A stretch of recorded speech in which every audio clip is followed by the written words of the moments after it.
রহমতুল্লাহি বারাকাতুহু মাগফিরা। সবাই কেমন আছেন? মাশাআল্লাহ, আলহামদুলিল্লাহ। জায়গা থাকলে প্রিয় ভাই আমার বসে পড়ি ভাই। বাহিরে থাকলে সবাই ভিতরে চলে আসি, দূরে থাকলে কাছে কাছে বসি ইনশাআল্লাহ। ইন্নাল হামদালিল্লাহ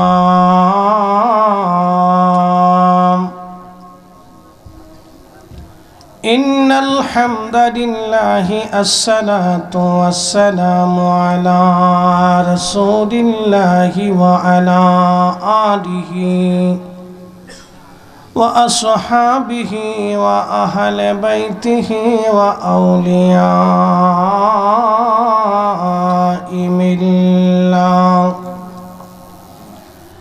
أما بعد فقد قال الله تعالى في كلامه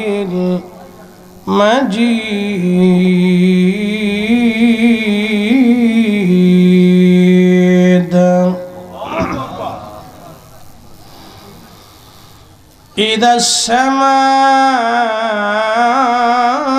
انفطرت وإذا الكواكب انتثرت وإذا البحار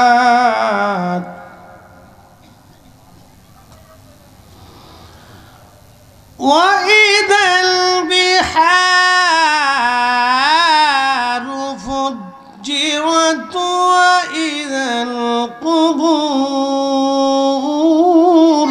بعثرت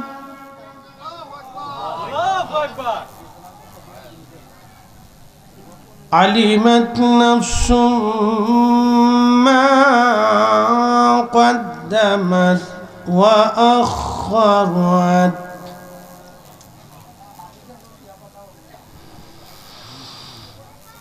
يا أيها الإنسان ما غرك بربك الكريم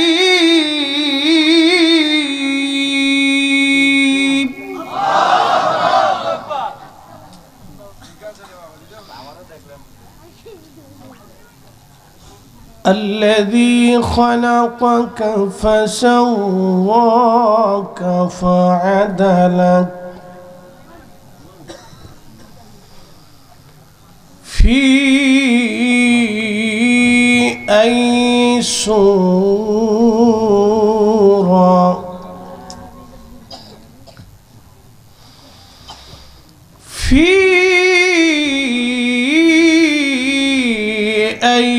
سورة ما شاء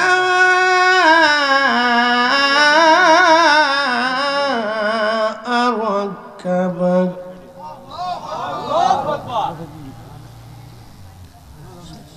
صدق الله المولانا العظيم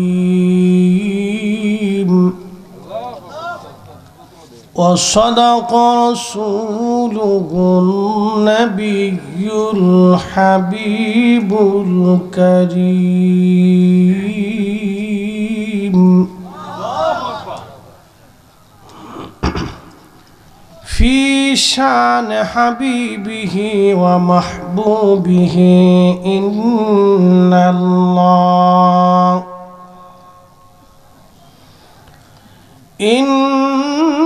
الله وملائكته يصلون على النبي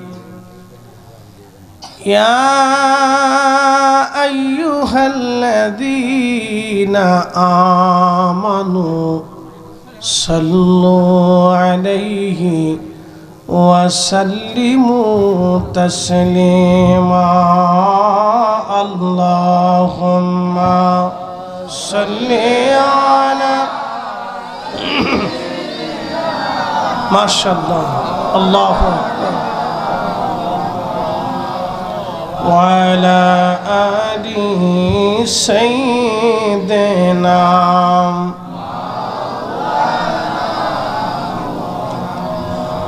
নবীর ইশকে যার দিল ভাই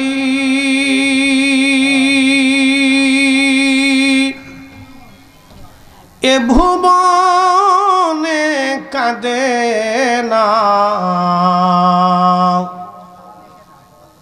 রোজ হাসরে ভাই জানতারা নবীজির দেখা পাবে না আল্লাহুম্মা সাল্লি আলা মাশাআল্লাহ আল্লাহু আকবার মুহাম্মদ ওয়া আলা আলি সাইয়্যিদিনা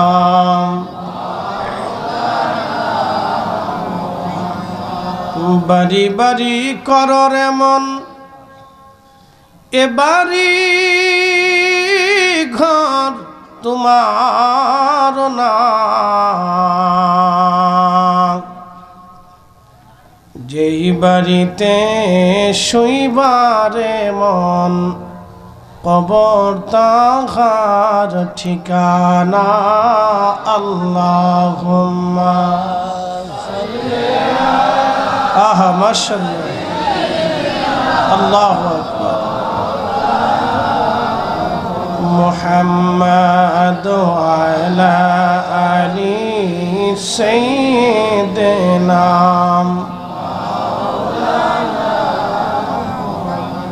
লা ইলাহা ইল্লাল্লাহ লা ইলাহা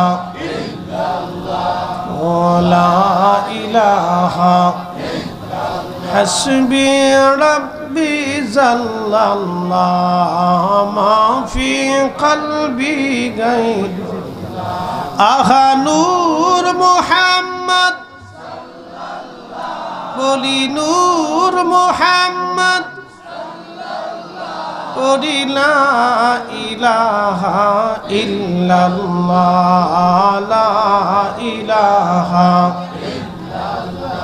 لا إله إلا الله محمد رسول الله صلى الله عليه وسلم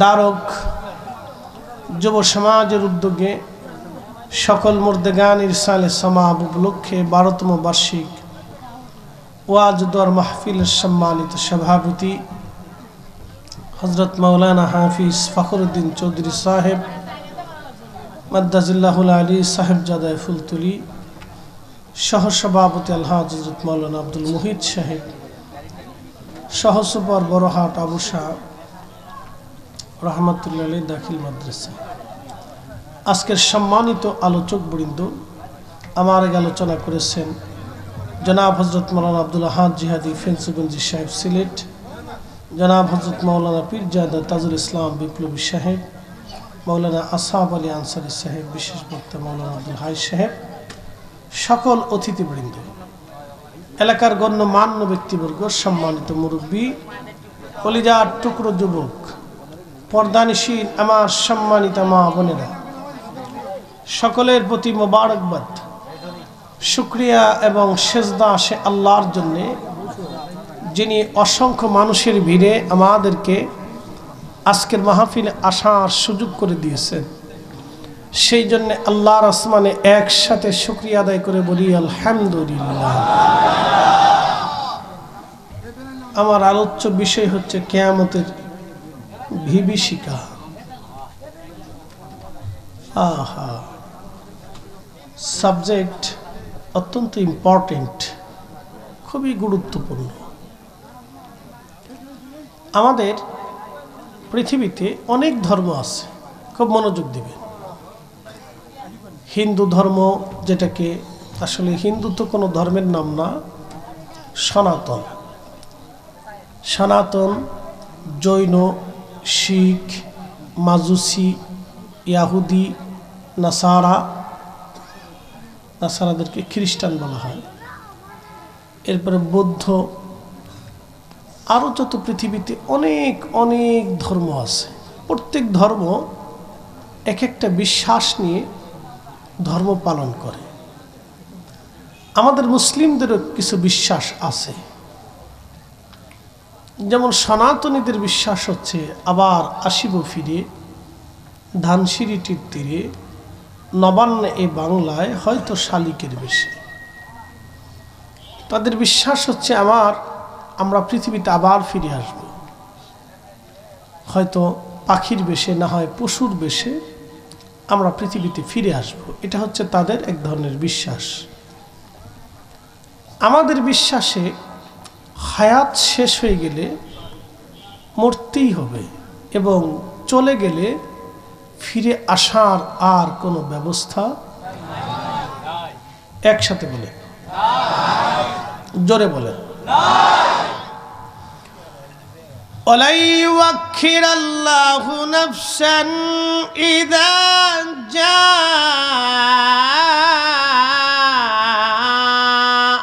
আজালুহা।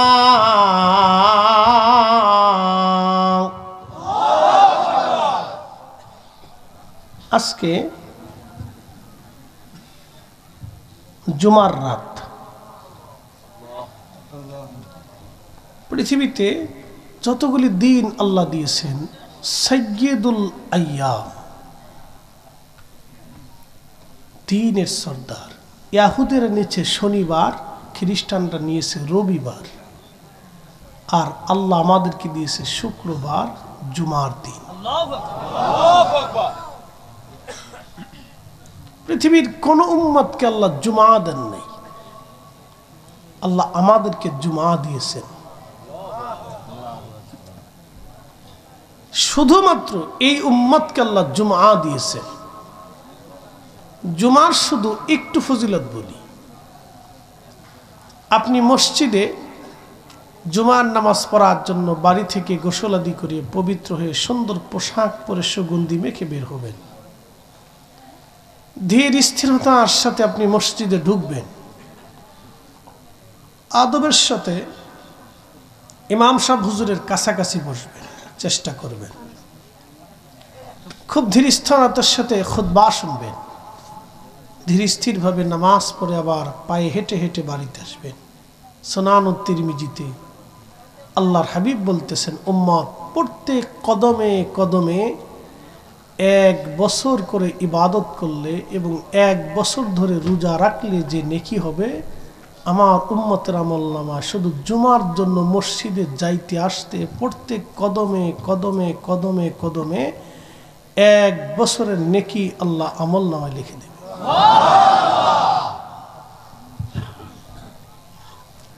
আপনার বাড়ি থেকে মসজিদ পর্যন্ত যদি 400 কদম হয় তো 400 বছর, যদি 1000 কদম হয় 1000 বছর, যদি 200 কদম হয় 200 বছর, যদি 500 কদম হয় 500 বছর।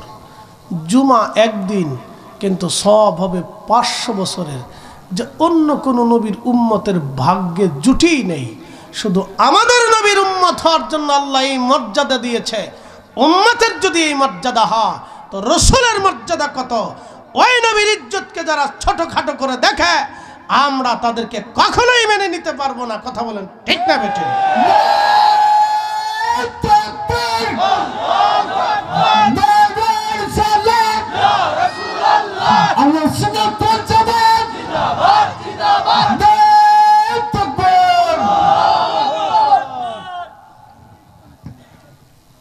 আমাদের এক ভাইরা আছে,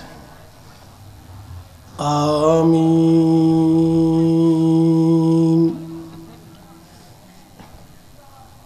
আমিন নিয়ে তেমন কোনো জঞ্জাল নাই। শাফিঈ মাযহাবের অনুসারীরা বলে আমিন জোরে বলা সুন্নত। হানাফি মাযহাবের অনুসারীরা বলে আমিন আস্তে বলা সুন্নত। তফাৎটা শুধু সুন্নতের। এদের সাথে আমাদের দ্বন্দ্ব হচ্ছে বিশ্বাসগত। তারা বলে থাকে মুহাম্মদ সাল্লাল্লাহু আলাইহি ওয়াসাল্লামের বাবা এবং মা দুইজন কাফের ছিল, তারা জাহান্নামী। মুসলমান ভালো করে বুঝবেন, এটা আপনাকে বুঝতে হবে। আমিন নিয়ে তেমন কোনো ঝগড়া না। হারাম আইন শরীফ আইনের লক্ষ লক্ষ হাজিরা আমিন জোরে বলতেছে। তো সমস্যা তো বিশ্বাস নেই। যারা আমাদের ইমানের কলিজাতে হাত দিতে পারে আমরা কখনোই মেনে নেব না। যারা রাসূল করিমের আব্বা আম্মাকে জাহান্নামী এবং কাফের মুশরিক মনে করবে আমরা তাকে কখনোই মেনে নিতে পারবো না। কেন? কোরআন বলতেছে ইন্নামাল মুশরিকুনা নাজাসুন, প্রত্যেক মুশরিকরা নাপাক। আল্লাহ রাসূল করিমকে কোনো নাপাক দেহের মাধ্যম দিয়ে, রেহেমের মাধ্যম দিয়ে আল্লাহ তার নবীকে পৃথিবীতে আনতেই পারে না। এই বিশ্বাস নিয়ে যদি আপনি লক্ষ বছর ইবাদত করেন, আল্লাহর কসম করে বলি জান্নাত তো দূরের কথা, সুঘ্রাণও কোনোদিন পাবেন না। আপনি জানেন একজনে হেরেমে নামাজ পড়বে, মাকাম ইব্রাহিমে নামাজ পড়বে, রিয়াজুল জান্নাতে নামাজ পড়বে, মরার সময় যদি তাকে কাবার গিলাফ দিয়েও কবর দেওয়া হয়, আর সে যদি বিশ্বাস করে রাসূলের আব্বা আম্মা কাফের ছিল, তারা জাহান্নামে চলে গেছে, এই বিশ্বাস নিয়ে কোনো মুসলমান যদি লক্ষ বছর ইবাদত করে, কসম খোদার করে বলতেছি সে মরবে, মৃত্যু হবে, ইবাদত হবে, তাহাজ্জুদ হবে, জিকির হবে, কিন্তু জান্নাত হবে না। কারণ সে দরবারে সালাতে বিয়াদবি করেছে। কথা বলেন ঠিক না?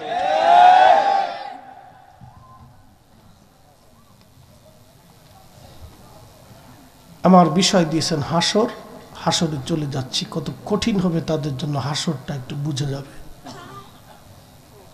এদের জন্য হাসরটা কত ভয়াবহ হবে আপনাকে বুঝতে হবে আজকে। ইদাস সামাউ ফাতারাত ওয়া ইদাল কাওয়াকিবু তাসারাত ওয়া ইদাল বিহার।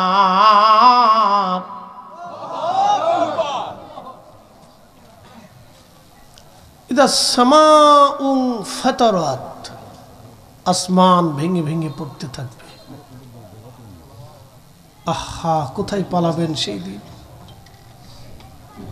যুবকগুলি বৃদ্ধ হয়ে যাবে, কাঁচা চুলগুলি পেকে যাবে, গর্ভবতী নারীদের গর্ভপাত হয়ে যাবে। কিয়ামতের বিভীষিকা যখন শুরু হবে, পশু পাখি সব, গাছ তরু লতা পাতা সমস্ত প্রাণীকুল একত্রিত হয়ে যাবে। মানুষ বাঘ একসাথে দৌড়াইতে থাকবে বাঁচার জন্য। প্রিয় মৌলভীবাজারবাসী, মাইকের আমার যত দূর পর্যন্ত যাচ্ছে, আজকে জুমার রাত, কথাটা বুঝে যাবেন। কালকে জুমার দিন, আমাদের বোঝা দরকার, জানা দরকার হাসরের ময়দান। আল্লাহর নবী বললেন এতই কঠিন হবে হাসরের মাঠ, এতই কঠিন হবে যখন হাসরের মাঠ শুরু হবে, কিয়ামতের বিভীষিকা যখন শুরু হয়ে যাবে। আল্লাহ বলেন ইদাস সামাউ ফাতারাত, আসমান ভেঙে ভেঙে ভেঙে ভেঙে পড়তে থাকবে। ওয়া ইদাল কাওয়াকিবু তাসারাত, নক্ষত্রগুলি ভেঙে ভেঙে খান খান হয়ে ছড়িয়ে ছিটিয়ে ধ্বনিত পশমের মতো ওরা শুরু করবে। আমরা যে পৃথিবীতে বাস করি, এই পৃথিবীটা 13 লক্ষ পৃথিবী এক জায়গা করলে যত বড় হবে একটা সূর্য তত বড়। আহা, সেই সূর্যটা একটা জগতের মধ্যে বাস করে, এটার নাম মিল্কওয়ে, বাংলায় বলে ছায়াপথ। এই ছায়াপথের মধ্যে নক্ষত্র আছে 10,000 কোটি। এই 10,000 কোটি নক্ষত্রের ভিতরে একটা নক্ষত্রের নাম হচ্ছে ব্ল্যাক হোল, যেটাকে অন্ধকার গহ্বর বলা হয়। বিজ্ঞান বলতেছে এই অন্ধকার গহ্বরের রাডারের ভিতরে যদি 200 কোটি সূর্য ছেড়ে দেওয়া হয়, মাত্র 2 মিনিটের মধ্যে 200 কোটি সূর্য নিশ্চিহ্ন হয়ে যাবে। কোনোদিন সূর্য খুঁজে পাওয়া যাবে না। এত বড় দানবীয় নক্ষত্র আল্লাহ সৃষ্টি করেছেন। এই নক্ষত্রগুলি ভেঙ্গে ভেঙ্গে ভেঙ্গে ভেঙ্গে পড়তে থাকবে রবের আইনে, আল্লাহর বিধানে এই নক্ষত্রগুলি ভেঙ্গে ভেঙ্গে যাবে। বিজ্ঞান বলতেছে মিল্কওয়ের মতো পাশে আর একটা মহাবিশ্ব আছে, এই মহাবিশ্বের নাম হচ্ছে গ্যালাক্সি। এই গ্যালাক্সির ভিতরে 10,000 কোটি নক্ষত্র দিয়ে আল্লাহ এই গ্যালাক্সি সাজিয়েছেন। খালি চোখে 40 কোটি নক্ষত্র দেখা যায়। টেলিস্কোপ দিয়ে, দূরবীক্ষণ যন্ত্র দিয়ে আরো অনেক নক্ষত্রমালা আপনি দেখতে পারবেন। আহা, এই মহা সৃষ্টি সেই দিন ভেঙ্গে ভেঙ্গে পড়তে থাকবে। রব্বুল আলামিন বললেন ওয়াইদাল বিহারু ফুজ্জিরাত, সমুদ্র উদ্বেলিত হবে, সমুদ্রের সমস্ত পানিগুলি জমিনের উপরে আছাড় মারবে। আপনারা শুনেছেন ইন্দোনেশিয়ার সুনামি, সেই সুনামির কথা আপনাদের মনে আছে কিনা আমাদের জানা নাই। ইন্দোনেশিয়ার সেই সুনামিতে সমুদ্রের নিচে ভূমিকম্প হলো। ভূমিকম্প হওয়ার কারণে সমুদ্র উদ্বেলিত হলো, উঁচু হয়ে গেল সমুদ্রের তলদেশ, আর সমুদ্রের পানিগুলি আছাড় মারল ইন্দোনেশিয়ার বালি দ্বীপে। 2 লক্ষ মানুষ সমুদ্রের পানি ভাসিয়ে নিয়ে চলে গেল। ইন্দোনেশিয়া, মালয়েশিয়া, ভারত, এরপরে আপনি যদি দেখেন থাইল্যান্ড থেকে শুরু করে ইন্দো প্যাসিফিক অঞ্চলগুলিতে, সমুদ্রের দ্বীপ অঞ্চলগুলিতে লক্ষ লক্ষ মানুষ ভাসিয়ে নিয়ে চলে গেল সমুদ্র। যারা সমুদ্রের কিনারে উলঙ্গ হয়ে অর্ধ উলঙ্গ হয়ে গোসলে নেমেছিল আনন্দ করার জন্য, আমার আল্লাহ তাদেরকেও ভাসিয়ে নিয়ে চলে গেলেন। মৌলভীবাজারের মানুষ, আল্লাহর কালাম কতই চমৎকার, কতই সুন্দর, কি সুন্দর করে আমার রব জানিয়ে দিলেন ওয়াইদাল বিহারু ফুজ্জিরাত ওয়াইদাল কুবুরু বুসিরাত। ওই সমুদ্র উদ্বেলিত হবে, আকাশ ভেঙে পড়বে, সমুদ্র খান খান হয়ে যাবে, জমিন ফেটে ফেটে বের হতে থাকবে। মানুষগুলি পাগলের মতো পালানোর চেষ্টা করবে। ওই মুহূর্তটা সন্তান মা ভুলে যাবে, মা সন্তান ভুলে যাবে, ভাই ভাইকে ভুলে যাবে, সবাই নিজে বাঁচার জন্য চেষ্টা করতে থাকবে। আমার রব বলে দিলেন হাবিব উম্মতকে জানান, কুল ইন্নাল মাউতাল্লাযী তাফিরুনা মিনহু ফাইন্নাহু মুলাকীকুম। হুজুর আপনি জানিয়ে দেন মৃত্যু থেকে আমার উম্মত, আমার বান্দারা পালায়। ও নবী বলে দেন মৃত্যু থেকে যতই পালানোর চেষ্টা করুক তারা পালাইতে থাকবে, কিন্তু পালাইতে পারবে না।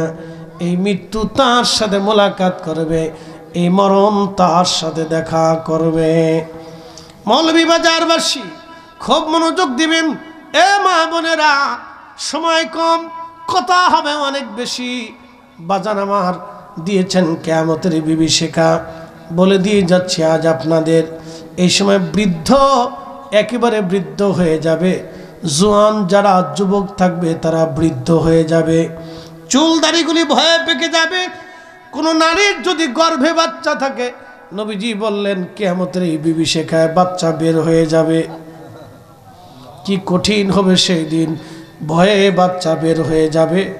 সবাই বাঁচার জন্য পালিয়ে বেড়াইতে থাকবে, কিন্তু পালানোর সুযোগ নাই, পালানোর সুযোগ নাই, পালানোর সুযোগ নাই। পালানোর মতো কোনো রাস্তা হবে না সেই দিন। চারিদিক থেকে বিভীষিকা ওড়ে ওড়ে আসতে থাকবে। কি কঠিন হবে সেই দিনটা, পালানোর কোনো রাস্তা নাই, কোনো সুযোগ সেই দিন হবে না। মৌলভীবাজারবাসী মনোযোগ দিয়ে কথাগুলি শুনে যাবেন বাবা মায়েরা। কোরআনে রব্বুল আলামিন বললেন ওয়াইদাল কুবুরু বুসিরাত, কবর উদ্বেলিত হয়ে যাবে। কবর থেকে মানুষ বের হইয়া সেদিন কবর থেকে সমস্ত মানুষগুলি বের হতে থাকবে, বের হয়ে হয়ে হাসরের ময়দানে আল্লাহর দিকে সব দৌড়াইতে থাকবে, রবের দিকে দৌড়াইতে থাকবে। আল্লাহ বললেন তারুজুল মালাইকাতু ওয়ার রূহু ইলাইহি ফি ইয়াউমিন কানা মিকদারুহু 50 আলফা সানা। রূহগুলি, মানুষগুলি যেই দিন রবের দিকে দৌড়াইতে থাকবে, সমস্ত ফেরেশতারা দৌড়াইতে থাকবে, জিনেরা দৌড়াইতে থাকবে, সমস্ত মাখলুক উঠে উঠে হাসরের ময়দানের দিকে দৌড়াইতে থাকবে। সেই দিনটা কত বড় হবে! কোরআনে রব্বুল আলামিন বললেন সেই দিনটা দুনিয়ার এক এক সেকেন্ড করে 60 সেকেন্ডে 1 মিনিট হয়, এক মিনিট করে 60 মিনিটে 1 ঘন্টা হয়, এক ঘন্টা করে 24 ঘন্টায় দিন ও রাত হয়, 24 ঘন্টার দিন ও রাতে 365 দিন একটা বছর হয়। ওই এক বছর করে 50,000 বছর এক জায়গা করলে যত বড় হবে, হাসরের ময়দানের একটা দিন হবে তত বড়, হাসরের ময়দানের একটা দিন হবে তত বড়। হযরত ঈসা রূহুল্লাহর উম্মতরা বলল, হুজুর নূহ নবীর 3-4টা সন্তান ছিল, হাম সাম ইয়াফেস কেনান, হাম সাম ইয়াফেস কেনান, হাম সাম ইয়াফেস কেনান। কেনান মহাপ্লাবনে মারা গেল, হাম সাম ইয়াফেস 3 জন বেঁচে রইল। হামের বংশধর হলো আরবরা, সামের বংশধর হলো আজমিরা, আর ইয়াফেসের বংশধর হলো আফ্রিকানরা, এবং ইয়াফেসের বংশধর আর একটা বংশধর হবে ইয়াজুজ মাজুজ। আবার বলে হামের বংশধর সারা আরব, সামের বংশধর হচ্ছে অনারব যারা আছে, আজমি যারা আছে, ইউরোপিয়ান, এশিয়ান মাইনরিটি অঞ্চলগুলি হলো সামের বংশধর। ইয়াফেসের বংশধর হচ্ছে আপনার আফ্রিকান, এবং ইয়াজুজ মাজুজ হলো ইয়াফেসের বংশধর। ঈসা রূহুল্লাহর উম্মতরা বলল, নবীজি আমরা শুনেছি হযরত নূহ নবীর মহাপ্লাবন হয়েছে। হুজুর আপনি শুনেছি এই এলাকায় হামের কবর আছে, তা আপনি তো মুর্দাকে জিন্দা করতে পারেন আল্লাহর হুকুমে, আপনি হামের কবরের কাছে নিয়ে তারে জিন্দা বানাইয়া নূহ আলাইহিস সালামের মহাপ্লাবনের কথা আমাদেরকে বাস্তবে শোনায় দেন। হযরত ঈসা নবী উম্মতদেরকে নিয়ে মস্ত বড় একটা টিলার কাছে চলে গেলেন, বিরাট বড় একটা টিলার মতো ছোট্টখাট্ট একটা পাহাড়। উম্মতরা বলল, হুজুর এত বড় ছোটখাটো একটা পাহাড়ের কাছে নিয়ে আসলেন কেন? বলে এটাই হচ্ছে হামের কবর। বলে হাম এত বড়? বলে হ্যাঁ, আমি তাকে জিন্দা করতেছি, তোমরা দেখবা। হযরত ঈসা রূহুল্লাহ কবরের পাশে দাঁড়ায় বললেন, হে হাম, নূহ নবীর বেটা, কুম বিজনিল্লাহ, তুমি আল্লাহর হুকুমে জিন্দা হয়ে যাও। আল্লাহর নবী বলতেছেন সঙ্গে সঙ্গে নূহ আলাইহিস সালামের সন্তান হাম জিন্দা হয়ে দাঁড়ায় গেল। একবার জোরে বলা যাবে কি আল্লাহু আকবার? চিৎকার মেরে বলেন আল্লাহু আকবার। রবকে, মালিককে, রবকে, কিয়ামত হবে কিনা, হাসর হবে কিনা, কবর হবে কিনা, মালিক ইয়াউমিদ্দিন, বিচারের দিনের মালিককে, কবরের মালিককে, দুনিয়ার মালিককে, আমাদের মালিককে। সেজদা হবে কার? জিকির হবে কার? আইন মানব কার? আল্লাহর, আল্লাহর, আল্লাহর, আল্লাহর, আল্লাহর, আল্লাহর, আল্লাহর, আল্লাহর। কখনো তোমাকে যদি ভুলি, হেদায়েতের আলো জেলে নিও কাছে তুলি,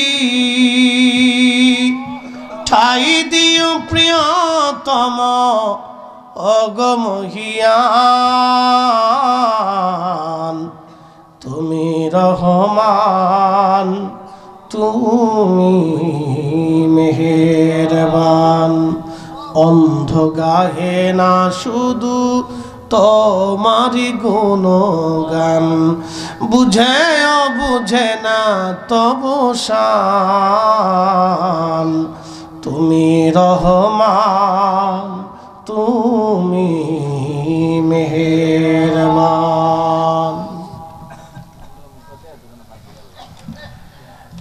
মৌলভীবাজারবাসী মনোযোগ দিবেন। হাম দাঁড়িয়ে গেল, বিরাট আকৃতির হাম। হযরত নূহ আলাইহিস সালামের বেটা আদম আলাইহিস সালামের ৩ পুরুষ পরে, তাহলে বুঝতেছেন মিনিমাম হলো ৫৯ হাত লম্বা। ৫৯ হাত লম্বা বিরাট আকৃতির মানুষ দাঁড়িয়ে গেল। ঈসা রুহুল্লাহ বললেন, তুমি কি আমাকে চিনছো? হামের বেটা, নূহ নবীর বেটা। বলে, হ্যাঁ হুজুর, আপনি ঈসা রুহুল্লাহ। বলে, হুজুর আপনি কেন ডাকছেন আমাকে? ঈসা রুহুল্লাহ ডাক দেয়, বলেন, হ্যাঁ নূহ আলাইহিস সালামের সন্তান হাম, আপনি আল্লাহর পবিত্র নবীর সন্তান, শরীয়তের পিতার সন্তান। আপনি বলুন, আপনার চুলগুলি কি আনতেকালের সময় সাদা ছিল না পাকা ছিল? বলে না, আমার চুলগুলি আপনার কাঁচা ছিল না সাদা ছিল? বলে না, আমার ইন্তেকালের সময় চুলগুলি কাঁচা ছিল। হযরত ঈসা রুহুল্লাহ বললেন, তাহলে আপনার চুল কি করে সাদা হলো? কারণ কি? অ্যাটেনশন, এই কথাটা বুঝবেন, এই কথাটা বুঝবেন। হাম আলাইহিস সালাতু ওয়াস সালাম বলতেছিলেন, ও হে নবী, আমার ইন্তেকালের সময় আমার সমস্ত চুল কাঁচা ছিল, দাড়িও কাঁচা ছিল, তবে সাদা কেন হলো? তখন হাম বলতেছিল, আল্লাহর নবী, সাদা কেন হলো? আপনি যখন আমাকে ডাক দিলেন তখন আমার চিন্তা এসে গেল, হাসরের ময়দান কায়েম হয়ে গেল কিনা। আমি হাসরের ময়দানের বিভীষিকার চিন্তায় আমার সমস্ত চুলগুলি সাদা হয়ে গেছে। তাহলে আপনি বুঝেন যে হাসরের ময়দান কি কঠিন বিভীষিকাময় হবে। নূহ আলাইহিস সালামের সন্তান বলতেছে, আমি হাসরের চিন্তায় চুলগুলি আমার আজকে সাদা হয়ে গেছে, ভয়ে যে হাসরের ময়দানের চিন্তায় আমার চুল সাদা হয়ে গেছে।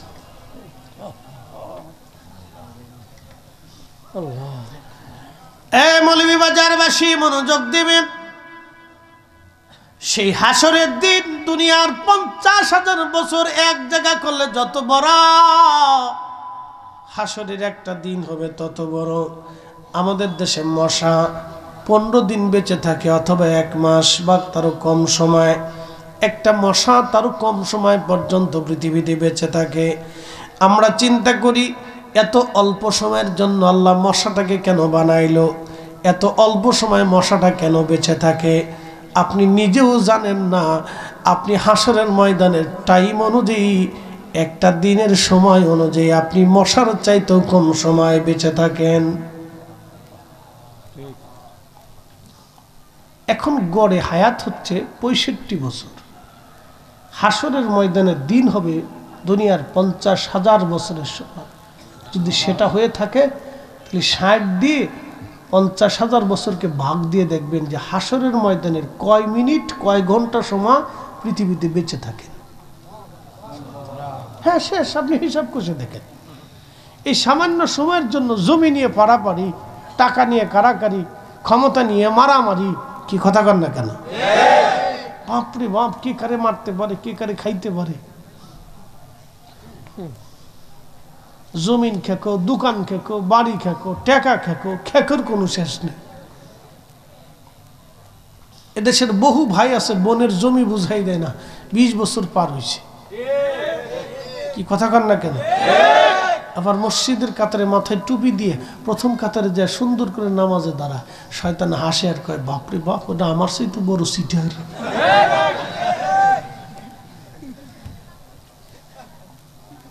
হ্যাঁ, শয়তানে হাসে কয়, আমার চাইতে বড় সিটার। বুঝতে হবে আপনাকে, এই দুনিয়াতে যারা জমিন খেকো আছে তাদের হাসরের অবস্থা কি বিভীষিকা হবে। একটা ছোট্ট বর্ণনা দিই। ১ ইঞ্চি জমি আপনি নিয়ে গেছেন, ১ ইঞ্চি। কয় ইঞ্চি? ১ ইঞ্চি। ৭ আসমান, ৭ জমিন। জমিন কয়টা? একসাথে বলেন, কয়টা? একসাথে বলেন কয়টা? আপনি 1 ইঞ্চি জমিন নিছেন, এই 1 ইঞ্চি পরিমাণ যতটুকু লম্বা জমিন হবে, একবারে শক্ত জমিন তবক নিচ পর্যন্ত যত মাটি হবে, সমস্ত মাটিগুলি আল্লাহ সেই দিন উঠাইয়া হাসরের ময়দানে ওই জমিন খেকো ওর গলার মধ্যে ঝুলিয়ে দিবে। ঝুলিয়ে দিয়ে আল্লাহ তাদেরকে হাসরের ময়দানে এক পাশ সাইড করে দিবে। এবার গাড়ি করিয়া গলায় ঝুলাইয়া তুই হাসরের ময়দানে হাঁটতে থাক, কদ্দূর হাঁটতে পারিস।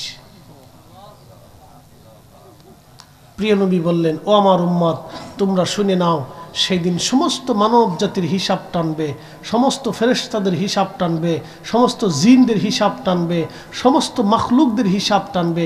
গরু, ছাগল, হাঁস, মুরগি, ভেড়া, বকরি, যত প্রাণীকুল আছে সমস্ত প্রাণীকুলদের হিসাব আল্লাহ টানবে। হিসাব টানার পরে সব হিসাব শেষ হওয়ার পরে এই জমিন খেকোদেরকে আল্লাহ টান দেবে, এদিকে আসো। তাহলে কত লক্ষ বছর পার হবে এবার চিন্তা করেন। গলায় ঝুলাইয়া কিয়ামতের ময়দান বলে খালি হাঁটতে থাকবে। এবার দুনিয়াতে যদ্দুর পারিস বেশি করে খা, কি কথা কন না কেন? খা, যদ্দুর পারিস খা, তবে কিয়ামতের ময়দানের জন্য রেডি থাকিস। বেশি দিন না, মাত্র 60 বছর। জোরে বলেন ঠিক কিনা? মাত্র 60 বছর খাইয়ে যা, তারপরে আর পারবি না। আমার কথা ক্লিয়ার বাবা, মেহেশ্বর বড় কঠিন জিনিস, দাঁড়াইতেই হবে, দাঁড়াইতেই হবে, অবশ্যই দাঁড়াইতে হবে। কথা কন না কেন? দুনিয়াতে যারা সম্মানিত, হাসরের ময়দানে তারা হবে অপমানিত। দুনিয়ার ভিতরে যারা অসম্মানিত, হাসরের ময়দানে হবে তারা সম্মানিত। আল্লাহু আকবার, একসাথে বলেন আল্লাহু আকবার। আল্লাহর ফয়সালা, ইন্না আকরামাকুম ইনদাল্লাহি আতকাকুম। দুনিয়াতে চেহারা দেখে, বংশ দেখে, মেধা দেখে, ডক্টরের ডিগ্রি দেখে, ভাইস চ্যান্সেলর দেখে, অধ্যাপক অধ্যক্ষ দেখে, অনেক বড় মুহাদ্দিস আর শাইখুল হাদিস, মুফতি আজম, প্রিন্সিপাল আজম, এইগুলি দেখে আল্লাহ কিয়ামতের ময়দানে ফয়সালা করবে না। ফাইসালা হবে ইন্না আকরামাকুম ইনদাল্লাহি আতকাকুম। অন্তরে যার ভয় বেশি, হাসরের ময়দানে তার দাম বেশি। অন্তরে যার আল্লাহর ভয় বেশি, হাসরের ময়দানে তার দাম বেশি। অন্তরে যার আল্লাহর ভয় বেশি, হাসরের ময়দানে তার দাম বেশি। রিকশাওয়ালা, দিনমজুর, সাধারণ ফকির, মিসকিন কিয়ামতের ময়দানে আল্লাহর দরবারে সম্মানিত হয়ে যাবে। দুনিয়ার অনেক সম্পদশালী রাজা, বাদশা, আমির, ওমরা আর অনেক মন্ত্রী, এমপি, চেয়ারম্যান, মেম্বার কিয়ামতের ময়দানে আফসোস করবে, হাই হাই করছি কি, আজকে লাঞ্ছিত, বঞ্চিত, গুঞ্চিত হইলাম। আর ওরা ওসি, ডিসি, এসপি, এরা কিয়ামতের ময়দানে এরা কিয়ামতের ময়দানে লাঞ্ছিত, বঞ্চিত, গঞ্চিত হবে।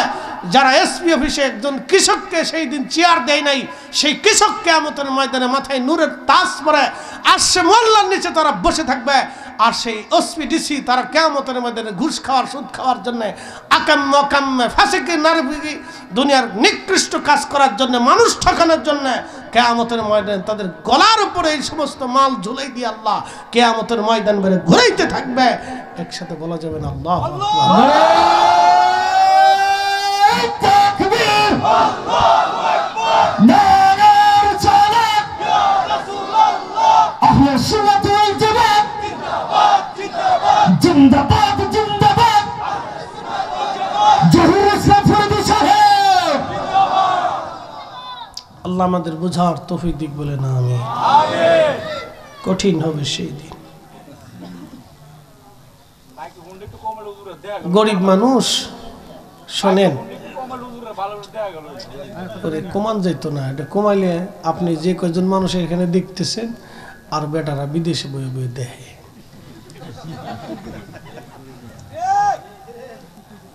আমার ওয়াজ বেডিরা ঘরের ভিতরে লাগাই দিয়ে শুনতে থাকে আর মাছ কাটতে থাকে। মা জাতির শোনার দরকার আছে না? এটা শুনে আর রান্না করে, শুনে আর রান্না করে, শুনতে থাক, শুনতে থাক, শুনতে থাক।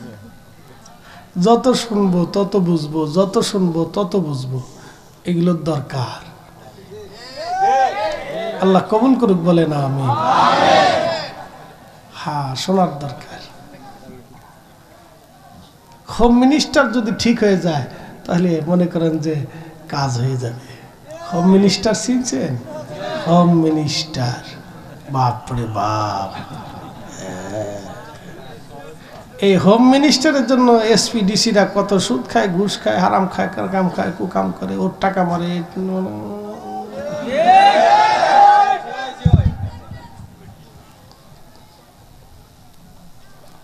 হোম মিনিস্টারে শোনা লাগবো আগে।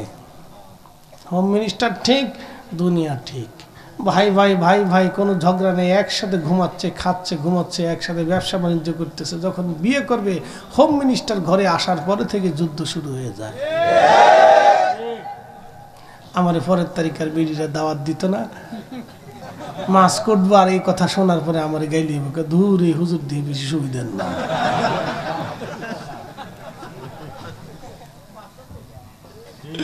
উচিত কথা, মাই বাজার, গরম ভাতে বিলাই বাজার, ডাল ভাতে কুটুম বাজার।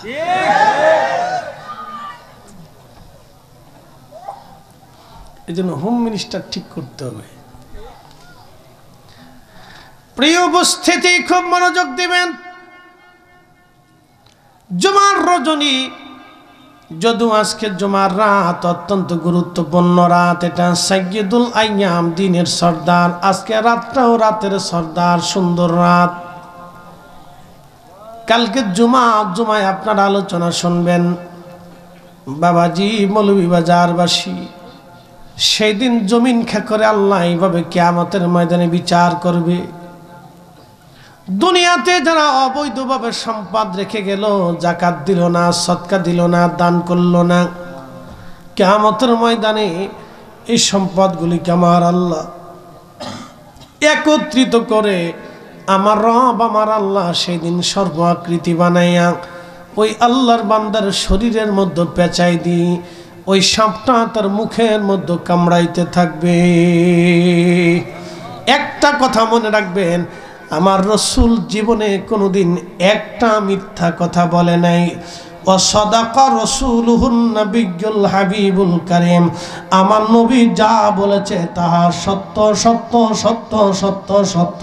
হাত উঁচা করে বলেন ঠিক না বেঠে? আমরা সুন্নি কারি যারা আছি, সাদাকাল্লাহুল মাওলানাল আযীমের পরে ওয়াসাদাকা রাসূলুহুন নাবিয়্যুল হাবিবুল কারীম পড়ি। আর আমাদের ওই নেগেটিভ ভাইরা যারা আছে, ওরা এটা পড়ে না, ওরা পড়তে চায় না, ওরা কয় না এটা বেদাত। এই শোনেন, আল্লাহ সত্য বলেছে, রসুল সত্য বলেছে, কি কথা কর না কেন? আতিউল্লাহ, আল্লাহর ইত্তেবা করো, ওয়া আতিউর রসুল, এবং আমার রসুলের ইত্তেবা করো। আতিউন শব্দ আল্লাহর বেলায় যেমন, আতিউন শব্দ রসুলের বেলায় তেমন। দেখেন, আপনি এখান থেকে বুঝতে হবে, আতিউন শব্দ আল্লাহর বেলায় যেমন, আতিউন শব্দ রসুলের বেলায় তেমন। এর অর্থ হচ্ছে আল্লাহ সত্যবাদী, রসুল সত্যবাদী, আল্লাহ নিষ্পাপ, নবী নিষ্পাপ, আল্লাহ পবিত্র, রসুল পবিত্র। আল্লাহ মানতে হবে, নবী মানতে হবে। আল্লাহ যেইভাবে মানবেন, নবী সেইভাবে মানবেন। যে আল্লাহ মানবে, রসুল মানবে না, আল্লাহ ভালোবাসবে, রসুল ভালোবাসবে না, আল্লাহ তাজিম করবে, নবীর সাথে বিয়াদবি করবে, আল্লাহর কসম করে বলি সে মুসলমান হতে পারবে না।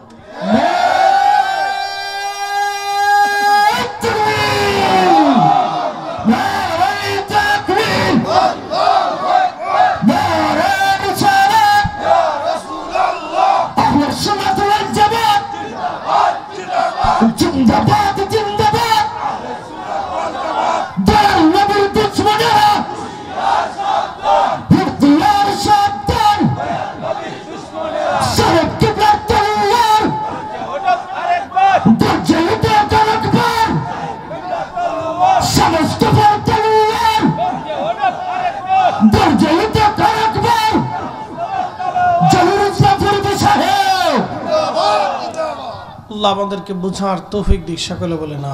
বিশ্ববিখ্যাত মুফাসসির ছিলেন, একবারে পৃথিবী খ্যাত বিখ্যাত মুফাসসির আজম, মুফাসসিরদের সাইয়্যিদ হযরতে আব্দুল্লাহ ইবনে আব্বাস রাদিয়াল্লাহু আনহুমা, যিনি তাফসীর করলে আল্লাহ নবীর কোন সাহাবী পর্যন্ত তাফসীর করতেন না যে ওনার তাফসীরই ঠিক। একসাথে বলবেন আল্লাহু আকবার। তফসির লিখেছেন ইমাম ইবনু হাতিম আজ থেকে 1200 বছর আগে।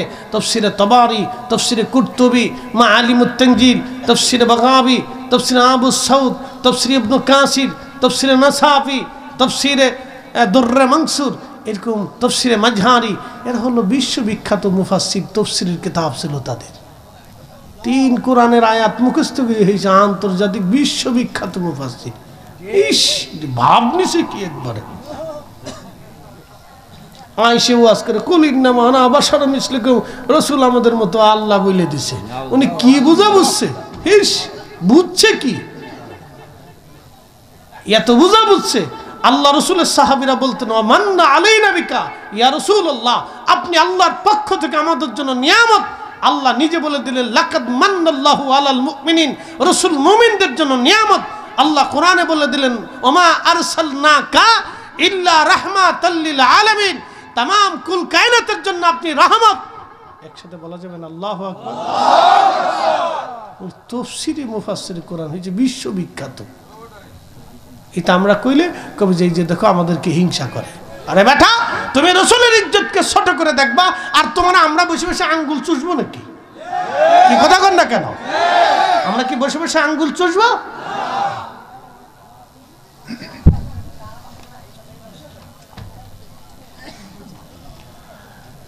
মৌলভীবাজারবাসী খুব মনোযোগ দিবেন।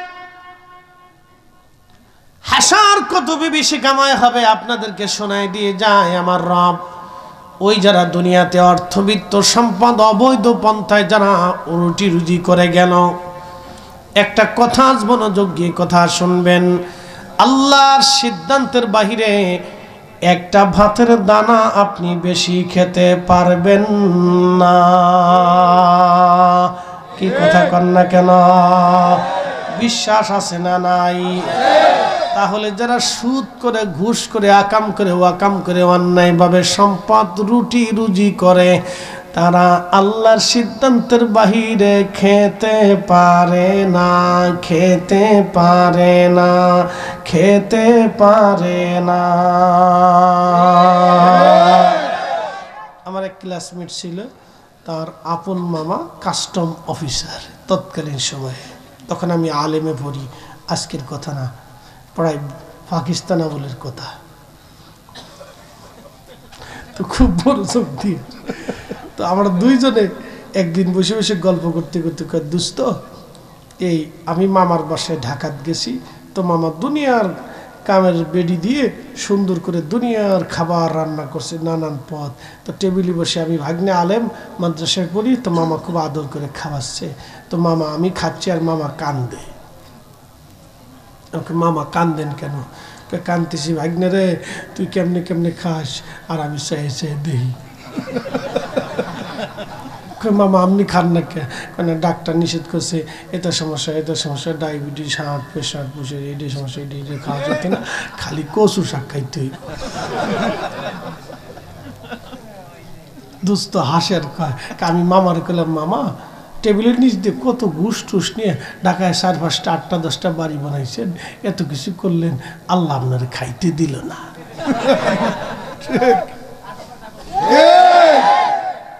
সুখ নাহি রে সুখ পরাণের পাখি, ঘুষ টুস খাইয়া আমি না খাইয়া থাকি, আমার সুখ নাই রে। আল্লাহ সুখ দিছে না। এই জন্য যারা মানুষের হক নষ্ট করে তাদেরকে আল্লাহ সুখ দেয় না। একটা কথা মনে রাখবেন, যারা মানুষের চোখের ঘুম কেড়ে না তাদেরকে আল্লাহ সুখ দেয় না, তাদের রাতের ঘুম নষ্ট হয়ে যায়, পরে শেষে তারা বোতল সার মুড়ি দেয়। বোতল সারে চিনছেন নি আপনারা? 2-1টা টান টুন দিয়ে ফুলারে বিয়ায় ভালো আছে, ফুলারে বিয়ে কর।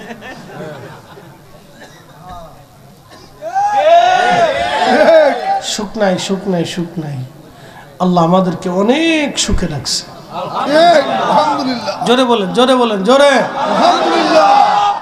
শুধু ডাল ভাত খেয়ে থাকবেন তবে হালাল খাবেন, আল্লাহ কবুল করুক বলে না আমিন। কষ্ট হইতেছে? কেবল 1 ঘন্টা হয়েছে, আর একটু চলবে। মতলব বালানা।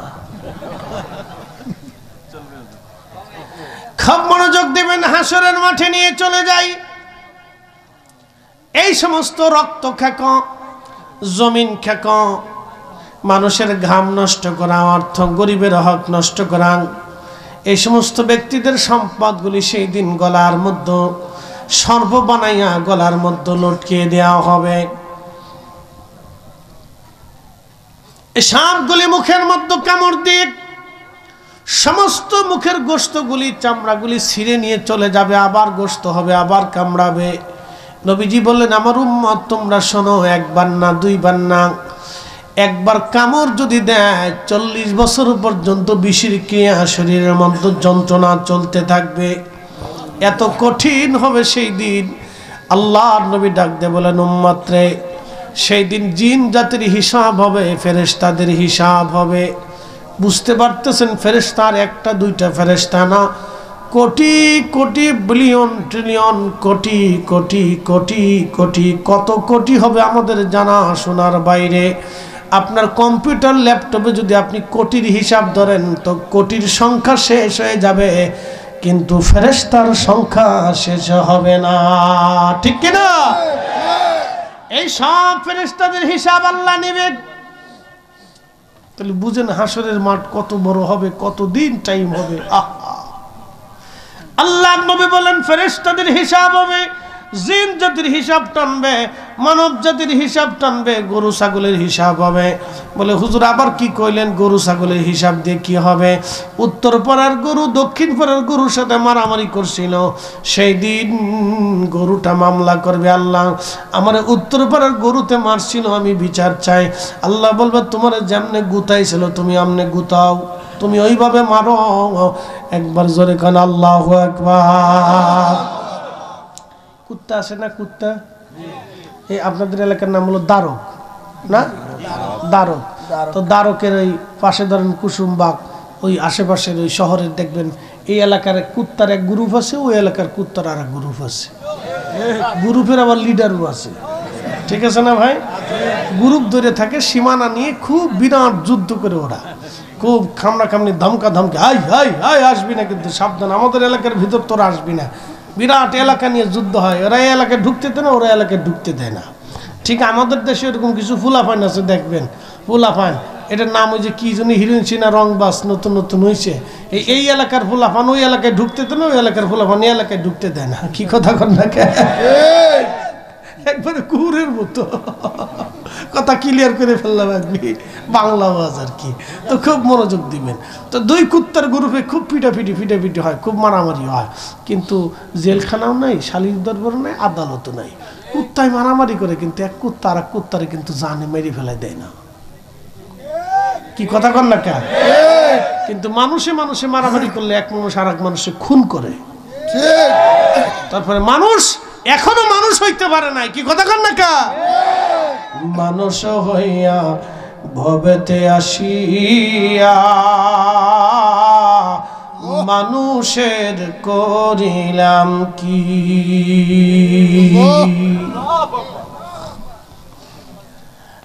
কুসুমবাগবাসী খুব মনোযোগ দিয়ে কথাগুলি শুনবেন। কুত্তায় বিচার দিবি আরাব, আমার সে মারছিল বলে তোমার যেমনে কামড়াইছে আজকে তুমি ওইভাবে কামড়াও, সেইভাবে কামড়ানো হবে। আমার রব সেই দিন বিচার শুরু করবে। কুকুর জাতির বিচার হবে, গরু জাতির বিচার হবে, ছাগল জাতির বিচার হবে, মহিষের বিচার হবে, বাঘের বিচার হবে, হরিণের বিচার হবে, সাপের বিচার হবে। এরপরে যত প্রাণী আছে সব প্রাণীর বিচার হবে, সব প্রাণীদের বিচার হবে, জিনদের বিচার হবে, ফেরেশতার হবে। মানব জাতির হওয়ার পরে ওই যে যারা দুনিয়াতে গরিব মানুষের রক্ত খেকো যারা ছিল, সেই দিন ওই যে সাপে কামড়াইতে থাকবে, কামড়াইতে কামড়াইতে কোটি কোটি বছর পার হয়ে যাবে। ততদিনে বাটাম চালানে ওর জান শেষ। আমাদের ফরিদপুরের ভাষায় কয় বাটাম চালান, ততদিনে বাটাম চালান দিয়ে ওর জান শেষ করে ফেলবেন। হাসর হাসর নেই বিচারক একমাত্র আল্লাহ, কঠিন বিচার করবে সেই দিন। বাপ রে বাপ, আল্লাহু আকবার। আল্লাহ বিচার করবে, তারপর আল্লাহ এই জাতিদেরকে ডাক দিবে, এই জাতিদেরকে আল্লাহ রাব্বুল আলামিন ডাক দিবে। ডাকার পরে এরপরে হিসাব টানা হবে। তারপরে রাসূল করিম সাল্লাল্লাহু আলাইহি সাল্লাম বলেন, উম্মত হয় জান্নাত না হয় জাহান্নাম, হয় জান্নাত না হয় জাহান্নাম। আল্লাহর দয়া হইলে মাফ করতেও পারে, কিন্তু তার আগে হাজার হাজার কোটি কোটি বছর বাটাম চালান চলবে। কথা কন না কা? এগুলো যারা মানুষের হক মেরে খায় বাটাম চালান খাবেই। কি কথা কন না কা? বাটাম চালান খাবেই। ও বাটাম চালান কপালে আছে, মাফ সাফ নাই, বাটাম চালান আছে কপালে। শোক নাহি রে শোক পরাণের পাখি, শুধু ঘুষ খাইয়া আমি মলি বাজারে থাকি, আমার সুখ নাই রে।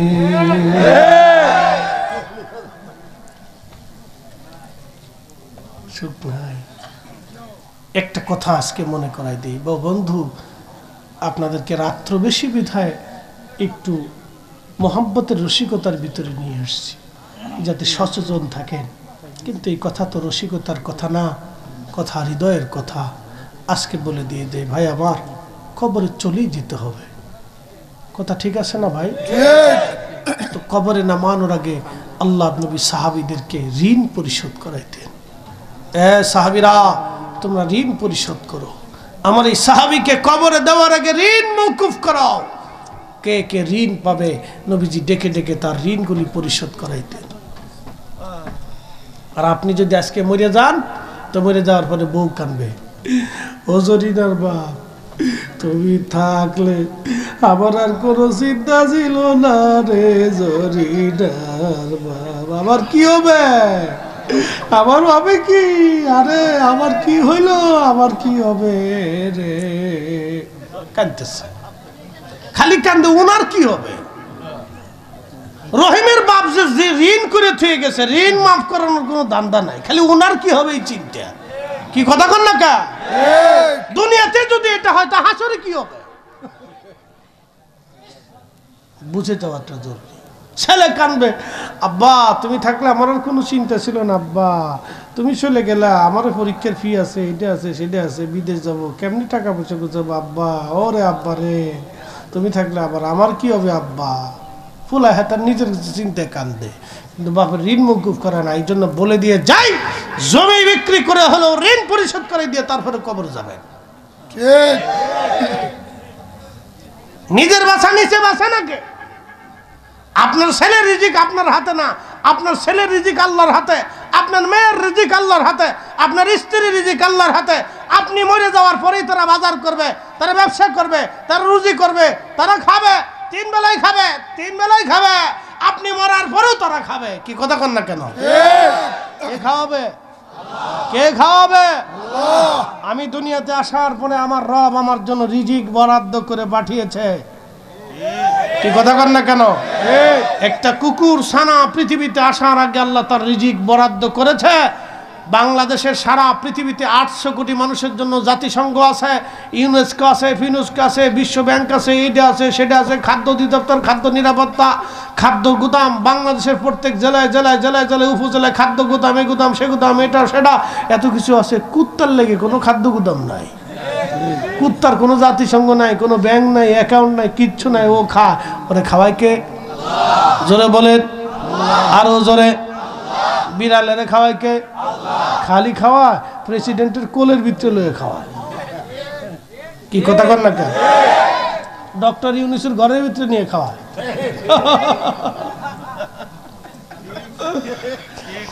আল্লাহকে তুই খাবি তো ডক্টর ইউনূসের ঘরের ভিতরে যায় খা, জো বাইডেনের ঘরের ভিতরে খা, মিস্টার পুতিনের কাছে বসে বসে খা। একসাথে কইলেন আল্লাহু আকবার। কে খাওয়া? কে খাওয়া? আল্লাহ খাওয়া। তা আল্লাহ এত কিছু না খাওয়াইতে পারে, আপনারা পারে না? তো এত কিছু বললে তো সুদ খান কে, ঘুষ খান কে, অন্যের টাকা মেরে খান কে? বাজারে দোকানদারের কাছ থেকে বাকি আনছেন আর দোকানদারের সামনে যায় না। 6 বছরও সামনে যায় না। কি কথা কর না কেন মুসলমান দিবার চাই দিলাম না এক জবা মুসলমান। তেলের গাড়ি তেলে চলে,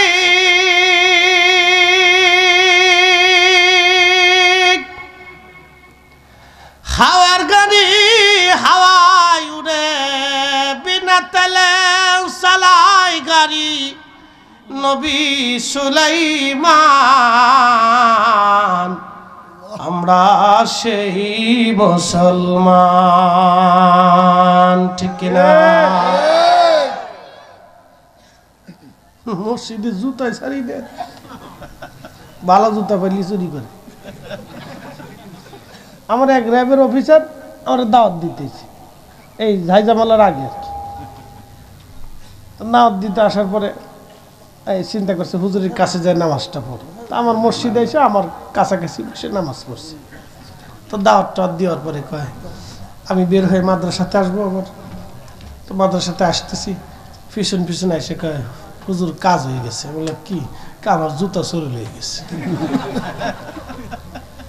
আমি বললাম যে তাহলে আপনি যত বড় অফিসারই হন আর কাজ হবে না।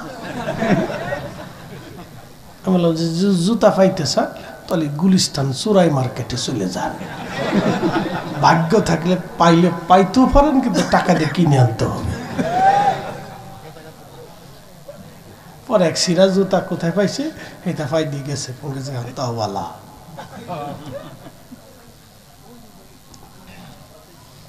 এটাই মনে করছে আমার মসজিদে বুঝি চোর টোর নাই, প্রত্যেক জুমাতেই চুরি হয়।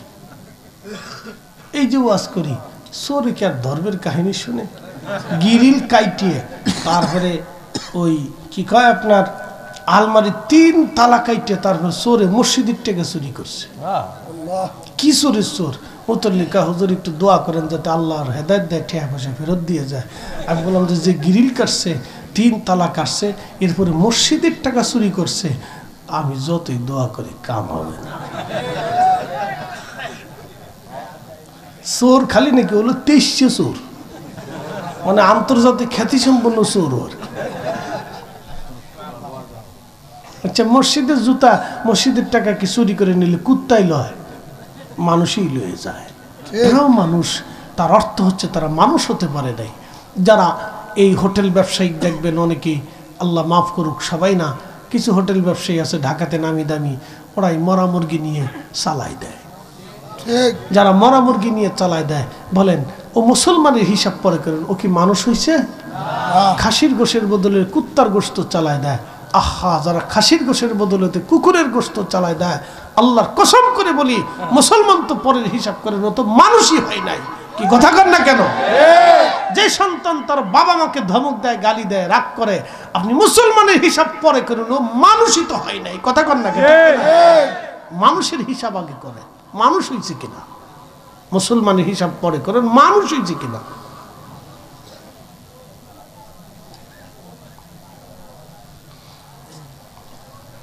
প্রিয় উপস্থিতি, কুসুমবাগবাসী, মৌলভীবাজারবাসী, মনোযোগ দিয়ে কথাগুলি শুনবেন। হাসরের ময়দানে আবার নিয়ে যাচ্ছি আপনাদেরকে। কত কঠিন হবে হাসরের ময়দান। হাক নবীজি বললেন আমার উম্মতরে হাসরের ময়দান কত কঠিন হবে। হাসরের ময়দানে হাউজে কাউসারের পানির তৃষ্ণা, মানুষগুলি জিহ্বা কুকুরের জিহ্বার মতো ঝুলতে থাকবে। সারা বিরাট বড় হাসরের ময়দানে হাউজে কাউসার ছাড়া আর কোনো পানি থাকবে না গো। নবীজি বলেন উম্মত, মাথার উপরে সূর্য থাকবে অতি নিকটে। বর্তমানে বাংলাদেশের মাথার উপরে যেই সূর্যটা দেখেন, এটা 200 কোটি ডিগ্রি সেলসিয়াস তাপমাত্রা। 200 কোটি ডিগ্রি সেলসিয়াস, 200 কোটি ডিগ্রি সেলসিয়াস। কিয়ামতের ময়দানে সূর্যটার উত্তাপ আরো 70 গুণে বর্ধিত হবে। তাহলে 200 কোটিকে 70 গুণ দিয়ে আপনি হিসাব করে দেখবেন কত লক্ষ কোটি ডিগ্রি সেলসিয়াস তাপমাত্রা হবে। এই তাপমাত্রা সূর্যটা হাসরের ময়দানে তাপ বিকিরণ করবে। নবী বলেন উম্মতরে হাসরের ময়দানে এত বিভীষিকাময় হবে, মানুষ এবং পশু জাতির ঘামগুলি বের হয়ে জমিনে ছড়িয়ে যাবে। হাসর ময়দানে কারো থুতনি কারো বুক পর্যন্ত ঘামে ডুবে যাবে। আহা, মানুষ পাগলের মতো হয়ে যাবে, পাগলের মতো প্রণাম বকতে থাকবে। আহা, মানুষ মরবেও না, বাঁচবেও না, মরবেও না, বাঁচবেও না। এত কঠিন বিভীষিকা সেই দিন চলতে থাকবে। নবীজি বললেন, উম্মত রে, কয়েক শ্রেণীর বান্দা সেই দিন আরশে মুআল্লার নিচে জায়গা হয়ে যাবে। এক নাম্বার, দুনিয়াতে যারা ন্যায় বিচার করত, হাসরের ময়দানে তাদের আরশে মুআল্লার নিচে জায়গা হয়ে যাবে। দুই নাম্বার, মসজিদ থেকে বের হইয়া যাদের হৃদয়টা মসজিদের সাথে ঝুলিয়ে রাখত, একবারে নামাজ শেষ করে আবার মসজিদে যাওয়ার জন্য যারা পাগল পারা হয়ে থাকতো, হাসরের ময়দানে আরশে মুআল্লার নিচে তাদের জায়গা হয়ে যাবে। আল্লাহর নবী বলতেছেন, আমার উম্মতরা দুনিয়াতে একজন আর একজনকে শুধু আল্লাহর জন্য যারা ভালোবেসেছিল, কিয়ামতের ময়দানে আরশে মুআল্লার নিচে আল্লাহ তাদের জায়গা করে দিবে। আর একজন বান্দা ডান হাতে দান করত, বাম হাতে জানতো না, আরশে মুআল্লার নিচে হাসরের ময়দানে আল্লাহ তার জায়গা করে দেবে। আর একজন যুবক সুন্দরী নারী তাকে জেনার জন্য আহ্বান করেছিল, সে জেনা না করে আল্লাহর ভয়ে উঠে চলে এসেছিল। এই যুবকরা হাসরের ময়দানে আল্লাহ আরশে মুআল্লার নিচে জায়গা বরাদ্দ করে দেবে।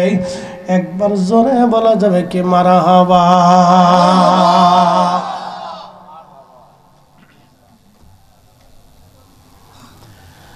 ওই দিনে সারা আর কারা হাসরের নিচে জায়গা হবে না রে মুসলমান। কঠিন সেই দিন, পানির পিপাসায় মানুষের জিহ্বাগুনি কুকুরের জিহ্বার মতো ঝুলতে থাকবে। কে রাশিয়ার প্রেসিডেন্ট, কে চীনের প্রেসিডেন্ট, কে আমেরিকার প্রেসিডেন্ট, কে ভারতের প্রেসিডেন্ট, কে ভারতের প্রধানমন্ত্রী, কে উত্তর কোরিয়ার প্রেসিডেন্ট, কে দক্ষিণ কোরিয়ার জাপানের প্রেসিডেন্ট, কে সৌদি আরবের বাদশাহ, কিয়ামতের ময়দানে কানা পরিচয় হবে না। কথা কর না কেন? সব সমান হয়ে যাবে, সব ল্যাংটা ল্যাংটা ল্যাংটা, কাপড় শীত থাকবে, শুধুমাত্র আমার রসুলকে পোশাক পরিহিত থাকা হবে। একসাথে বলেন আল্লাহু আকবার। সর্বোচ্চ সম্মানের আসনে নবীকে আসীন করা হবে সেই দিন। উত্তম মুকুট পরিহিত করে রাজা ধীরাজের মতো আল্লাহ সাজিয়ে গুছিয়ে তার রসুলকে বসিয়ে রাখবে মহা সম্মানে। আসা আইয়াবাসাকা মাকাম মাহমুদা, সেই নবীর ইজ্জতের চাদর ধরে যারা টানবে, আমরা তাদেরকে এক সেকেন্ডের জন্য মানব না, জীবন থাকতে মানব না। কথা বলেন ঠিক কিনা?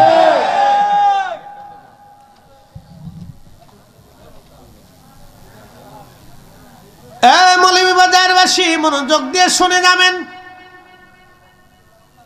সূরা তাকাসুরের তাফসীরের মধ্যে এসেছে, সে হাসরের ময়দানে সমস্ত ফেরেশতারা সিজদার মধ্যে থরথর করে কাঁপতে থাকবে। সমস্ত মানব জাতি, জিন জাতি সিজদার মধ্যে পড়ে কাঁপতে থাকবে। শুধু নবীরা সেই দিন বসে থাকবে, তাদের কপালের চামড়াগুলি ঘুষিয়ে যাবে চিন্তায়। গুনার কারণে না, নবীরা মাসুম, তারা গুনার কারণে চিন্তিত হবে না। আল্লাহর কাহারিয়াত রাগ দেখে নবীরা চিন্তায় পড়ে যাবে, আজকে প্রভুর রাগ কে কমাবে, কে প্রভুকে খুশি করবে, আজ কে আজকে রাব্বে কারিমকে সন্তুষ্ট করবে। নবীরা চিন্তায় পেরেশান হয়ে যাবে। কেমনে আল্লাহকে খুশি করা যায়, কি করে আল্লাহকে খুশি করা যায়, নবীরা চিন্তায় পেরেশান হয়ে যাবে। গুনার কারণে না, বরং আল্লাহকে খুশি করার জন্যে। সেই দিন সব আদম সন্তানরা হাসরের ময়দানের বিভীষিকা আর সহ্য করতে না পেরে দৌড়াইয়া আদম সফিউল্লাহর সামনে দাঁড়ায় দাঁড়ায় কান্দবে আর বলবে, আদম রে, তোমারে আমার রব সফিউল্লাহ বানাইছিল, আদর করে জান্নাতে আল্লাহর কুদরতি হাতে তোমার নকশা এঁকেছিল। আদম রে, জান্নাতের ভিতরে আদর করে তোমার আল্লাহ বানাইছিল, তোমাকে আবুল বাশার বানাইছে, তুমি আমাদের বাবা। আজকে হাসরের ময়দান সহ্য হয় না গো আব্বা জান, আপনি আল্লাহর দরবারে যাই আল্লাহর কাহারিয়াত কমায় আসেন। হয় আল্লাহ বিচার করুক, আল্লাহ আমাদেরকে ক্ষমা করে দিক, আপনি দয়া করে যায় বলেন। আদম বলবে না না, আমার সন্তানরা আমার কাছে এসে আজ কোনো লাভ হবে না, আমার কাছে এসে লাভ হবে না, আল্লাহর কাহারিয়াত রাগ মিটানোর কোনো সুযোগ আমার নাই, তোমরা চলে যাও অন্য কোন নবীর কাছে। সব হাসরবাসী দৌড়ে আসবে নূহ আলাইহিস সালামের কাছে। নূহ নবী একই কথা বলে দিবে, চলে যাও। সব হাসরবাসী দৌড়ে আসবে দাউদ আলাইহিস সালামের কাছে, বলবে দাউদ রে, আল্লাহ তোমাকে সুরের মুজিজা দিয়েছিল, এত সুন্দর লাহান আল্লাহ তোমার দিয়েছিল, তোমার লাহান শুনিয়া পশু পাখিরা মারা যাইতো, তোমার ওই সুরের জবুর তেলাওয়াত শুনে পাখি মারা যাইতো, এ তুমি একটা জবুর 70 সুরে সুরে তুমি পড়তা। অতএব সুর নিয়ে যারা হিংসা করে, সুর দিয়ে ওয়াজ করাকে যারা বেদাত মনে করে, সব কয়টি বর্তমান জমানার কাউয়া। নাম দিছি কাউয়া, নাম কি দিছি? কাউয়া। সুরের বুঝবে কি? ও কাউয়া তো খালি কাকা কাকা কাকা কাকা করে। আল্লাহ দাউদ আলাইহিস সালামকে সুর দিছিল। ওই যে সাফাই নবাবগঞ্জের এক কাউয়া আছে, কয় সুর দিয়ে ওয়াজ করা বেদাত, বেদাত, খালি সুর দিয়ে ওয়াজ করা বেদাত, বুকের উপরে হাত বেঁধে নামাজ পড়া, নাভির নিচে হাত বেঁধে নামাজ পড়া বেদাত। ওর কাছে খালি বেদাত শিরিক, বেদাত শিরিক। কি এক পাগল, দেখলে মনে হয় যে একটা পাগল কোথার থেকে আসছে। আমি নাম দিছি কাউয়া। কি নাম দিছি? কাউয়া। কষ্ট হইতেছে আপনাদের? সুন্দর নাম দিছি কাউয়া। মুসলমান খুব মনোযোগ দিবেন। দাউদ তুমি আজকে আল্লাহর কাছে যাও। দাউদ আলাইহিস সালাম বলবে না, আজকে আমার দ্বারা সম্ভব না, অন্য কারো কাছে যাও। সবাই দৌড়াইয়া ইব্রাহিম খলিলুল্লাহর কাছে আসবে। ইব্রাহিম, আপনি তো খলিলুল্লাহ ছিলেন, আজকে আমাদেরকে উপকার করেন।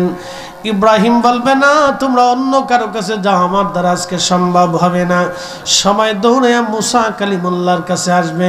মুসা নবী বলবে, তোমারে তো কালিমুল্লাহ বানানো হয়েছিল, আল্লাহর সাথে তুমি কালাম করতে গো নবী, আজকে আল্লাহর সাথে কালাম করে বলে আমার দ্বারা সম্ভব না, অন্য কারো কাছে যাও, তোমরা অন্য কারো কাছে চলে যাও। সবাই দৌড়াইয়া হাজরাত ঈসা রুহুল্লাহর কাছে আসবে। বলবে, ঈসারে তোমার আল্লাহ রুহুল্লাহ বানাইছিল, তুমি আমাদেরকে আজকে সাহায্য করো। ঈসা রুহুল্লাহ বলবে, ও হাসরবাসী, কারো কাছে গেলে আজকে কাজ হবে না, কাজ হবে না, কাজ হবে না। আমি ঈসা নবী যার উম্মত হয়েছি, তিনি রাহমাতুল লিল আলামিন, ওই নবীর দরজা ছাড়া আজকে লাভ হবে না। তোমরা তাড়াতাড়ি রাসূলের কদমে যাও, তিনি শাফিউল মুজনিবিন, রাহমাতুল লিল আলামিন, তিনি হাবিবুল্লাহ। ওই নবী ছাড়া আল্লাহকে আজকে কেউ খুশি করতে পারবে না। একবার জোরে বলেন না ইয়া রাসূলুল্লাহ, জোরে জোরে বলেন না ইয়া রাসূলুল্লাহ, বলেন না ইয়া হাবিবাল্লাহ।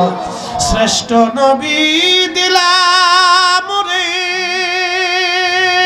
তরিয়ে নিতে রোজা হাসরে, ঠিক না? শ্রেষ্ঠ নবী দিলাম রে তরিয়ে নিতে রোজা হাসরে, পথ না ভুলি তাই তো দিলে পাক কোরআনের বাণী, খোদা তোমার মেহেরবানি।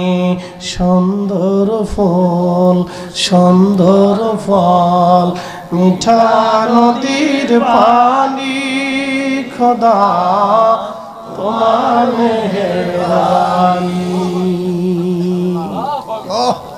হাসরবাসী দৌড়াইয়া দৌড়াইয়া আমার নবীজির সামনে দাঁড়ায় দাঁড়ায় হাসরবাসী কাঁদতে থাকবে। উম্মতের কান্না দেখে আমার রাসূল আর সহ্য করতে পারবে না, ডাক দেয়া বল, উম্মত রে তোমরা দাঁড়াও, আমি আসতেছি। আল্লাহর নবী একটা দৌড় দিয়ে আরশে মুআল্লার সামনে আল্লাহর কুদরতি কদমের সামনে সিজদায় পড়ে কাঁদতে থাকবে, ইয়া রব হাবলি উম্মতি, ইয়া রব হাবলি উম্মতি। আল্লাহর নবী বলতেছেন তখন আমার আল্লাহ আমার কালবের ভিতরে তার প্রশংসা ঢেলে দিবেন, তার হাম ঢেলে দিবেন। আমি আল্লাহর প্রশংসা করতে থাকব, উত্তম শব্দ দিয়ে আল্লাহর গুণগান করতে থাকব। আল্লাহর গুণগান করার পরে আমার রব আমার আল্লাহ রাজি হয়ে যাবে, খুশি হয়ে যাবে, নরম হয়ে যাবে। আমার আল্লাহ ডাক দিবে, বন্ধু মাথা উঠাও, আজকে সেজদায় পড়ে তুমি কি জন্য কান্দো? নবীজি বলবেন, উম্মতরে আমি সেই দিন আল্লাহর দরবারে সেজদায় পড়ে কাঁদবার বলবো, ইয়া রব হাবলি উম্মতি, আল্লাহ আমার উম্মত বড় গুনাহ করে ফেলছে, আল্লাহ আমার উম্মত অন্যায় করে ফেলছে, আমার উম্মত গুনাহ করে ফেলছে। আল্লাহ আল্লাহ ডাক দিবে, বন্ধু মাথা উঠাও, তোমার সেজদায় পড়ে কাদার জন্য হাসর কায়েম করি নাই। হাবিব আজকে আপনার হাতের মধ্যে হামদের পতাকা দিয়ে দিলাম, আপনার হাতে সুপারিশের পতাকা দিয়ে দিলাম। আপনি যাকে খুশি তাকে নিয়ে আপনি নবী আগে জান্নাত ফুলসিরাত পার হয়ে জান্নাতের দরজা খুলবেন। আজকে আপনার আগে কেউ জান্নাতে যাইতে পারবে না, আপনার উম্মতের আগে কেউ জান্নাতে ঢুকতে পারবে না। একটা জবান বন্ধ থাকবে না, চিৎকার মেরে বলেন আল্লাহু আকবার। আমরা সেই নবীর উম্মত, সেই নবীর উম্মত, সেই রাসূলের অবমানন আমরা কখনোই মেনে নেব না, আমার বাপ হলেও মানব না। কথা বলেন, হাত উঁচু করে বলেন ঠিক না বেঠে? নারে তাকবীর, নারে রিসালাত, নারে সুন্নাত ওয়াল জামাত, নারে তাকবীর। যার কারণে গত সৃজন রে দেখন চন্দ্র সূর্য তারা শূন্য ভরে, আসিয়া চলনিস চলে ধরা ধরে, নবী পদবিনে ভাব সবই মিশে।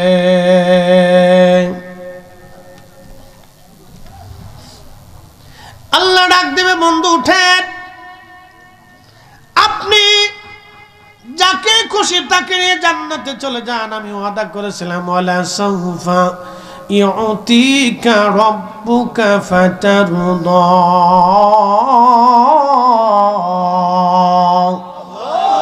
আপনাকে খুশি করতে চেয়েছি, আপনি যেমনে খুশি হবেন। হুজুর আপনি যান, মাথা উঠান, উম্মত নিয়ে জান্নাতে চলে যান। সাহাবীরা বলেন, হুজুর আপনি কেমনে খুশি হবেন? নবী বললেন, ওই সময় আমি আমার একটা উম্মত সারা জান্নাতে যাব না, যাব না, যাব না। একসাথে বলেন, ইয়া রাসূলুল্লাহ।